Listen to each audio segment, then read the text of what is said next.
পটুয়াখালী সদর উপজেলার ছোট বিঘা ইউনিয়নের হরতকি বাড়িয়া গ্রামে ঘটেছে এক বিস্ময়কর ঘটনা। স্থানীয় আয়েশা সিদ্দিকা রাদিয়াল্লাহু তাআলা আনহা মহিলা মাদ্রাসার হেফজ বিভাগের ১৪ বছর বয়সী শিক্ষার্থী জোবাইদা হঠাৎ করেই মেয়ে থেকে ছেলেতে রূপান্তরিত হয়েছে বলে জানিয়েছে তার পরিবার। এখন তার নতুন নাম তানভীর।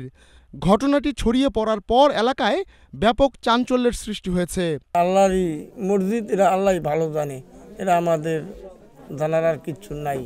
না, আমি কখনো এই জায়গায় কোনো সময় শুনি না, আশ্চর্য এটা আর কি শুনছি আমরা। এই ও অনেক অসুস্থ ছিল, তো মাদ্রাসায় পড়াশোনা করতো, মহিলা মাদ্রাসায় পর্দা করত। কয়েক মাস ধরেই জুবাইদার শরীরে দেখা যাচ্ছিল অস্বাভাবিক পরিবর্তন, কণ্ঠস্বর ভারী হওয়া, আচরণগত পরিবর্তন এবং শারীরিক গঠনের ভিন্নতা। প্রথমে বিষয়টি গোপন রাখলেও পরিবর্তন বাড়তে থাকায় পরিবারকে জানায় সে। মাদ্রাসায় ছিলাম, তারপর বাড়ি এসেছি, ওই সময় রাত্রে ঘুমাইছি, তারপর সকালে উঠে এরকম দেখছি।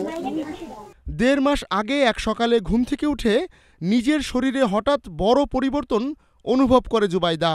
বুঝতে পারে সে আর আগের মতো নেই। পরে পরিবারের সিদ্ধান্তে তার নাম পরিবর্তন করে তানভীর রাখা হয়। তারপর আমার আব্বু আমার সাথে বলছি, তারপর তারা কারোর সাথে বলে নাই। তারপর আমরা ডাক্তার এখানে চিন্তা করছি, কারণ অনেকদিন রয়েছে তো, তাই ডাক্তার দেখাইছি। তারপরই ফ্রেশ রাইস ব্র্যান অয়েল, সুস্থ হার্টে সুন্দর আগামী। পরিবার জানায় রূপান্তরের পর এখন আগের মতো আর অসুস্থ নন তানভীর। ধীরে ধীরে স্বাভাবিক জীবনে ফিরছে সে। প্রতিদিনই তাকে দেখতে ভিড় করছেন আশপাশের উৎসুক মানুষ। আমার মেয়ে হাফিজি মাদ্রাসায় পড়তো, অনেক আগে একটু অসুস্থ ছিল, তাই ডাক্তার কবিরাজ বহুত দেখাইছি, দেওয়ার পর মোটামুটি একটু সুস্থ হয়েছে। সুস্থ হয়ে মাদ্রাসায় দিয়েছি, মাদ্রাসায় দিয়ে যাওয়ার পর আবার একটু অসুস্থ হয়েছে, এই ফোন দিয়েছে, গেছি, যাই বাড়ি নিয়ে এসেছি। বাড়ি নিয়ে এসেছি, সে রাত্রি ঘুমাইছে, সকালবেলা তার আম্মুরে জানাইছে যে আম্মু আমি এই অবস্থা হয়েছে। এই আগে থাকলে অসুস্থ ছিল, অসুস্থ থাকার পর ডাক্তার দেখাইছি, ফহির দিয়েছি, অনেক কিছু পয়সাপাতি খরচ করেছি এর পিছিয়ে।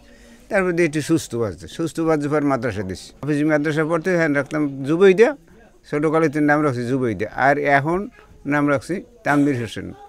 বিস্ময়কর এই ঘটনাকে ঘিরে এলাকায় চলছে নানা আলোচনা। তবে পরিবার ও স্থানীয়দের প্রত্যাশা তানভীর যেন সুস্থ, নিরাপদ ও স্বাভাবিক জীবনযাপন করতে পারে।